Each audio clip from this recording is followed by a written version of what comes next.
नमस्कार, आप देख रहे हैं IBC 24 और हमारे खास कार्यक्रम सितारे हमारे में आप सभी का बहुत बहुत स्वागत। मैं हूं आप सभी के साथ रचना नितेश और स्टूडियो में हमारे साथ मौजूद हैं ज्योतिषाचार्य पंडित प्रियेश्वर त्रिपाठी जी। पंडित जी, आपका बहुत बहुत स्वागत है। धन्यवाद। और सबसे पहले आप सभी दर्शकों को सावन के पहले सोमवार की ढेर सारी शुभकामनाएं। महादेव की कृपा आप सब पर बरसती रहे, यही हम सभी की कामना है। और इसके साथ ही सावन के पहले सोमवार में कैसे पूजा अर्चना करें और किस द्रव्य से आप अभिषेक आपको करना चाहिए, ये आज जानकारी हमें पंडित जी बताने वाले हैं। साथ ही आपके सवाल भी होंगे। 0771-400-8777 ये हमारा नंबर। लेकिन निवेदन वही जो हर रोज हम आपसे करते हैं कि टीवी का वॉल्यूम बेहद आप कम रखें जब आप हमें कॉल करें और सवाल पूछें। तो चलिए शुरुआत करते हैं आज के हमारे इस खास कार्यक्रम की और सबसे पहले जान लेते हैं राहु काल और पंचांग के बारे में। आज शुभ संवत 2079 शक 1944 सूर्य दक्षिणायन का श्रावण महीने की कृष्ण पक्ष पंचमी तिथि है और दिन सोमवार। आज पंचमी दिन को 8:56 तक, पूर्व भाद्रपद नक्षत्र और दोपहर 12:24 तक। आज चंद्रमा मीन राशि में होंगे। आज का राहु काल 7:12 से 8:51 तक होंगे। तो ये तो बात हुई राहु काल और पंचांग की। लेकिन पंडित जी, लोग आज मंदिर जाने के पहले जरूर, मुझे लगता है कि आज टीवी ऑन करके जरूर सभी ने रखा होगा, क्योंकि हर किसी को पता है कि सावन का पहला सोमवार है। विशेष पूजा अर्चना हर कोई करना चाहता है और उसके पहले अपने ज्योतिष आचार्य से ये जान लेना कि किस तरह से पूजन विधि होगी, किस वक्त में पूजा करें और कैसे अभिषेक करें, ये जानकारी सभी जानना चाहते हैं। और इसीलिए लोगों की नजरें इस वक्त आपकी जानकारी पर टिकी हुई है। जी, भगवान को आशुतोष कहा जाता है और आशुतोष का अर्थ होता है बहुत जल्दी प्रसन्न हो जाने वाले। मेरा ख्याल है कि अगर 18 पुराणों को देखें तो ज्यादातर वे भक्त जिन्होंने भगवान शिव की कृपा पाई वे ही आगे चल करके शक्तिशाली हुए, ये कहानी आपको सुनाई पड़ती है। मतलब बहुत साफ है कि भगवान शिव बड़े अच्छे हैं। एक बार की कहानी है कि एक डाकू हुआ करता था। डाका डालता, अपने परिवार का पोषण करता। एक बार ये डाकू रास्ते में छुप करके एक वृक्ष के ऊपर चढ़ गया और वो अपने शिकार का इंतजार करने लगा। रात बीतती रही, डकैत जो था वो एक एक करके पत्ते नीचे गिराने लगा, तोड़ तोड़ करके। और भगवान उसकी कृपा से, उसके भक्ति से प्रसन्न हो गए और तत्क्षण भगवान शिव प्रकट हो गए, क्योंकि जिस वृक्ष में वह चढ़ा हुआ था वह बेल का वृक्ष था और जहां वो नीचे पत्ते गिरा रहा था वो भगवान शिव का विग्रह था। तो भगवान शिव ने उस डाकू पर बड़ी कृपा की। तो इसी से आप अंदाजा लगा लीजिए कि भगवान शिव की पूजा कितनी आसान है। मतलब एक डकैत ने केवल धोखे से भगवान शिव पर बेलपत्र चढ़ाए तो भगवान प्रसन्न हो गए। इसी तरह की कहानी है। एक गांव में एक चोर था। सभी तरह की चोरियों में बड़ी पाबंदी लग गई, तो उसने सोचा कि भाई आज क्या करें। तो उसने भगवान शिव के मंदिर में देखा था कि खूब बड़ा सा घंटा टंगा था। तो बड़ी कोशिश की, नहीं निकाल पाया। तो फिर उसने भगवान शिव के ऊपर पैर रख करके और घंटे को निकालना चाहा। भगवान प्रसन्न हो गए। बोले अभी तक तो हमने देखा कि दूध, दही, शहद, घी, पंचामृत, बेलपत्र, आग का फूल, धतूरे का फल लोग चढ़ाते थे, आज इसने खुद ही अपने आप को चढ़ा दिया। भगवान प्रसन्न हो गए। बोले बोलो बच्चा क्या चाहिए। इसी से आप अंदाजा लगाइए कि भगवान शिव की पूजा कितनी आसान है। भगवान शिव की पूजा के लिए जैसे भगवान आशुतोष बड़े सरल हैं, वैसे आप भी सरलता से भगवान शिव का पूजन करें। आज पहला दिन है, हाथ में जल्दी से स्नान कर लें, भगवान सूर्य को अर्घ दें और फिर हाथ में जल लेकर संकल्प करें कि मैं अमुक नाम वाला, अमुक गोत्र वाला, आज अपने सारे कष्ट की निवृत्ति के लिए और भगवान सदाशिव की सायुज्यता के लिए आज मैं भगवान शिव का पूजन अभिषेक करूंगा। और ऐसा करके और फिर सुंदर गौरी गणेश नवग्रह कुटुश मातृका का स्थापन करें।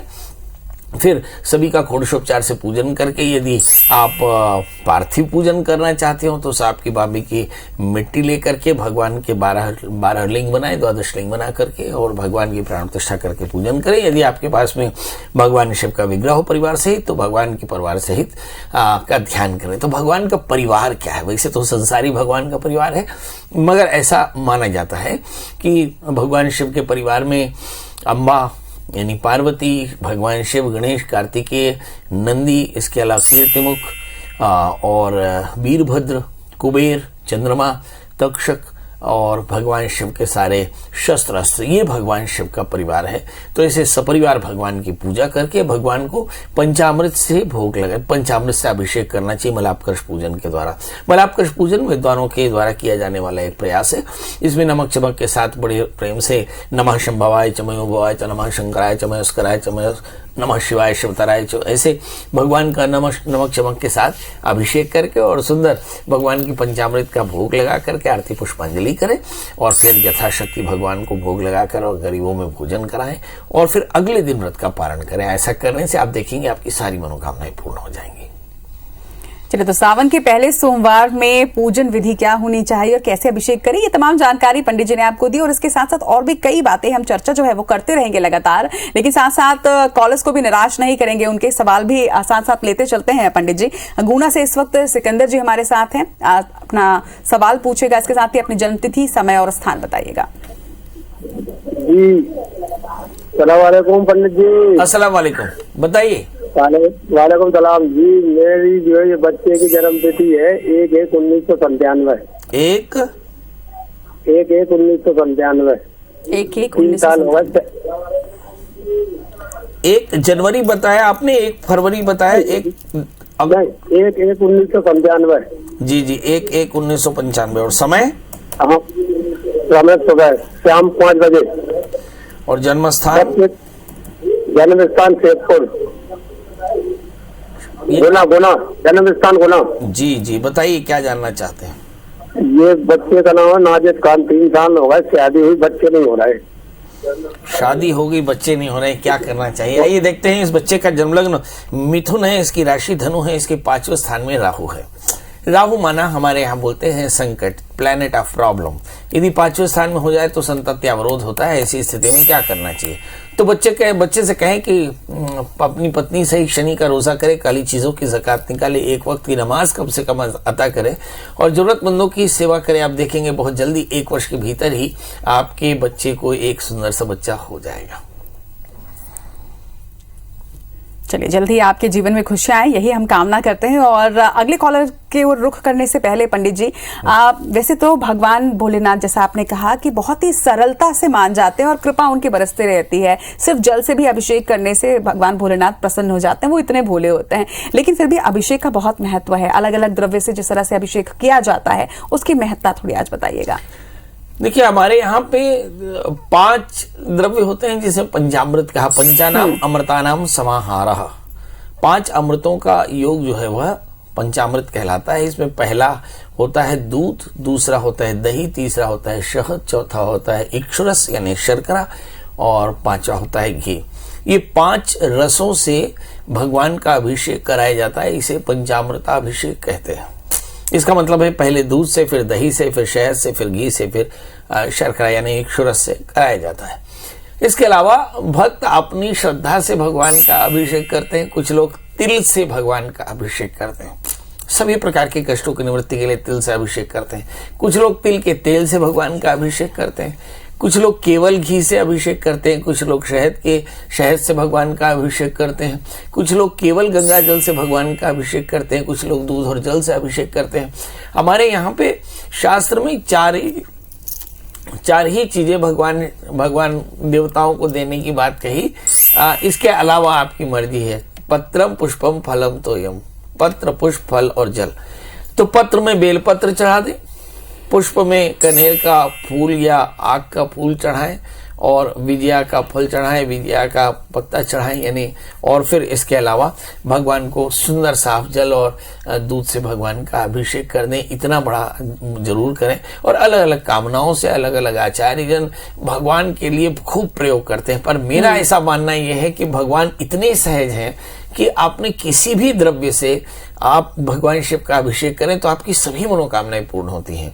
ये हमारी अपनी अज्ञानता है कि हम सोचते हैं कि तिल से कामनाओं की पूर्ति होती है, शहद से आरोग्यता मिलती है, घी से राज्य मिलता है। ये हमारी अपनी धारणा है। सच बात यह है कि जब दरिद्र लभते वित्तम बद्धो मुच्यते बंधनात् भीतो भयात् प्रमुच्यते सत्यमेव ओम न संशयः, कि दरिद्र भगवान की पूजा करे तो धन प्राप्त कर लेता है, बंधन में पड़ा हुआ भगवान को याद करे तो बंधन से मुक्त होता है, भयभीत अगर भगवान का ध्यान करे तो भय से मुक्त होता है। इसमें कोई संशय नहीं। इसके लिए द्रव्य विशेष नहीं है, भाव विशेष है।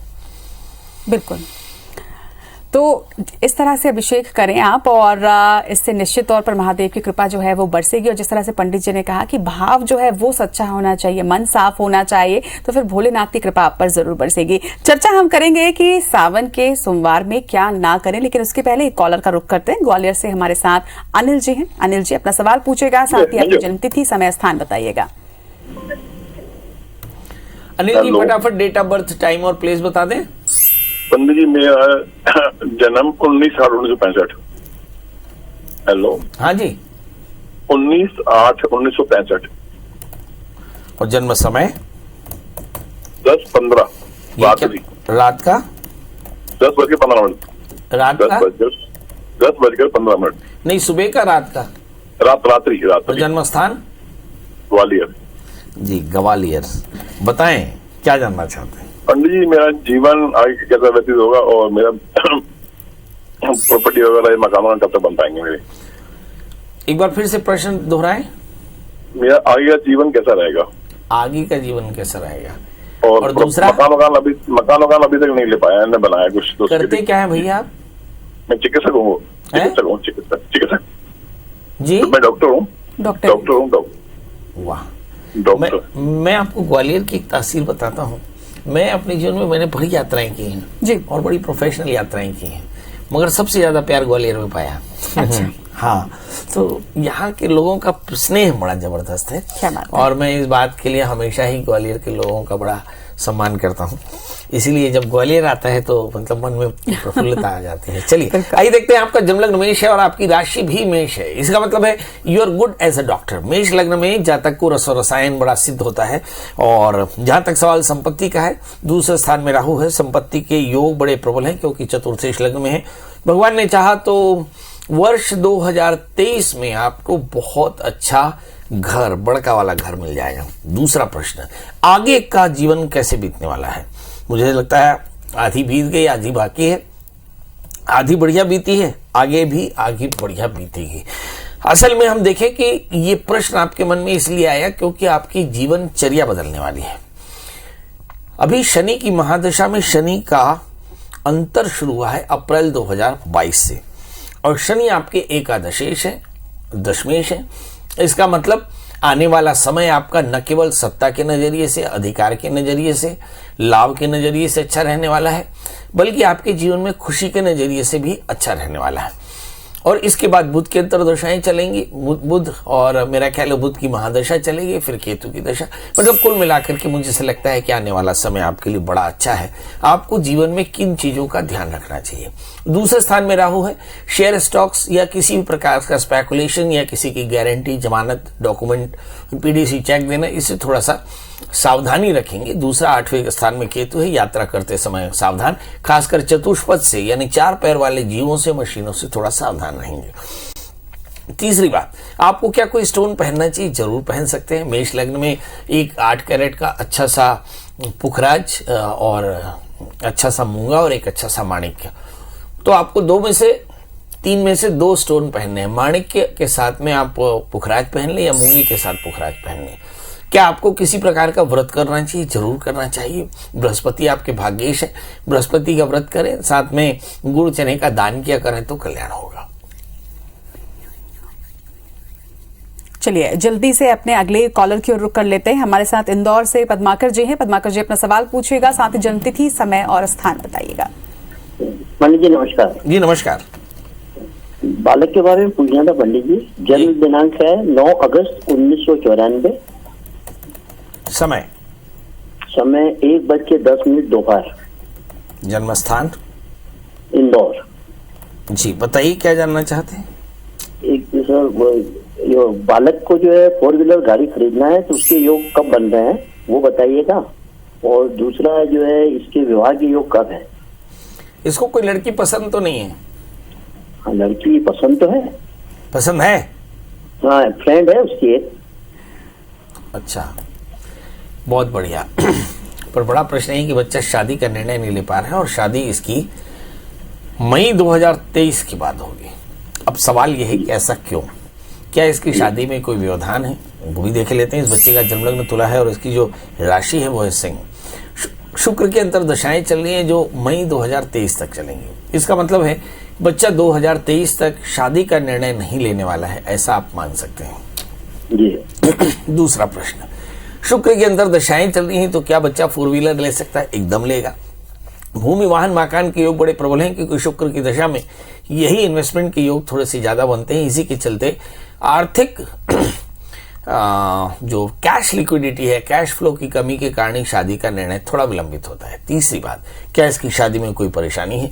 इस बच्चे का जन्मलग्न तुला राशि, इसके सिंह और इसके 5वें स्थान में शनि है। शनि की पूर्ण दृष्टि 7वें स्थान में, इसके चलते शादी में थोड़ा सा व्यवधान जरूर हो सकता है कि आइडियोलॉजिकल कॉन्फ्लिक्ट, मतलब लड़के के पिताजी या लड़की के पिताजी, माता पिता दोनों में से कोई एक इस शादी से राजी ना हो, तो इस तरह की परेशानियां आ सकती है। इसमें करना क्या चाहिए? तो शादी से पहले एक छोटा सा अर्क विवाह कराना चाहिए। अर्क विवाह शनिवार रविवार या हस्त नक्षत्र में किया जाने वाला आध्यात्मिक उपक्रम है जिसमें आक का पेड़ यानी अर्क का पेड़ होता है और आचार्य यजमान के लिए संकल्प करता है कि मम यजमान अमुक गोत्रोत्पन्न तस्य जन्म सामयिक लग्नात् सर्वारिष्ट शांत्यर्थम अर्क विवाहं करिष्ये, ऐसा संकल्प करके वह अर्क कन्या का दान अपने यजमान को करता है और यजमान फिर 3 फेरे लगा करके और फिर हवन करते हैं और कलश सहित दक्षिणा दान करते हैं। ये एक प्रक्रिया है। इसका जो वर्णन है वो कर्मठ गुरु नाम की का ग्रंथ है जो मोतीलाल बनारसी दास से छपता है। उस ग्रंथ का अनुकरण कर सकते हैं विद्वत आचार्यगण, और ऐसा करने से आप देखेंगे कि बच्चे का दाम्पत्य जीवन भी अच्छा रहेगा और इसका जीवन का आगे करियर भी अच्छा रहेगा। तो पंडित जी, जैसे आज सावन का पहला सोमवार है और महादेव को कहते ही हैं भोलेनाथ, तो बहुत ही भोले होते हैं लेकिन इसके साथ ही बहुत जल्दी क्रोधित भी होते हैं। तो ऐसा कोई कार्य भक्त ना करें जिसकी वजह से भोलेनाथ रुष्ट हो जाए या आक्रोशित हो जाए, तो सावन में क्या नहीं करना चाहिए, इस पर आप अगर कुछ बताना चाहें भक्तों को। आपके प्रश्न में ही जवाब है, जो भगवान को पसंद ना हो ना करे। तो भगवान को पसंद क्या नहीं है? भगवान सबको खुश देखना चाहते हैं। शयति तिष्ठित योजनानां मध्ये शिवायते, जो परमात्मा सब में व्याप्त हो, सबके साथ रहता हो, सबके साथ आनंदित होता हो, वह स्मशान में वैरागियों के बीच में, योगियों के बीच में, धनियों के बीच में, स्त्रियों के बीच में, बालकों के बीच में, सब जगह सहज हो। तो आप अपने जीवन में सहजता धारण करें। भगवान को असहज और चतुर लोग पसंद नहीं है। तो सबसे पहली बात तो अपने व्यवहार में चतुरता खत्म कर दें। दूसरा, जीव दया रखें। जीव हिंसा करने के लिए कोई साधना न करें, यानी दूसरों को दुखी करने के लिए साधना न करें। अपने जीवन में जहां तक हो सके निर्व्यसनी बने। कई बार लोग सोचते हैं कि भगवान शिव जो है वो गांजे भांग का सेवन करते हैं, पर ऐसा आपको दिखेगा नहीं। ये जब भगवान को विजया चढ़ती है या धतूरा अर्क चढ़ता है, इसका मतलब है कि भगवान नीलकंठ हैं। उन्होंने संसार का विष अपने जीवन में धारण किया, अपने में धारण किया और संसार को अमृत दिया, जीवन में अमरता का सबको आशीष दिया। रावण से लेकर के जितने भी राक्षस थे जो अमर होना चाहते थे, वे सभी भगवान शिव के आराधक थे। इसका मतलब ये हुआ कि भगवान निर्व्यसनी समाज की स्थापना करना चाहते हैं, एक शांत समाज की स्थापना करना चाहते हैं। इसलिए जब भगवान की पूजा करते हो तो ये मिथक अपने अंदर से हटा दें कि भगवान नशा करते हैं। भगवान बिल्कुल भी नशा नहीं करते। ये भगवान ने विष धारण किया है, कालकूट विष धारण किया है, और इसलिए भगवान को नीलकंठ कहते हैं, पर ये भगवान का स्वभाव नहीं है। इसलिए व्यसन छोड़ दें और सरलता रखें, जीव दया करें, अपना आत्म कल्याण करें, अपने परिवार का ध्यान रखें, देश का ध्यान रखें। बस भगवान की यही मंशा है। चलिए, तो इसी तरह से सावन के इस पूरे महीने में आपको कई जानकारियां हम पंडित जी के माध्यम से पहुंचाते रहेंगे। आज के हमारे इस बेहद खास कार्यक्रम में फिलहाल के लिए इतना ही। कल फिर से हाजिर होंगे लेकर सितारे हमारे, तब तक के लिए दीजिए इजाजत। नमस्कार।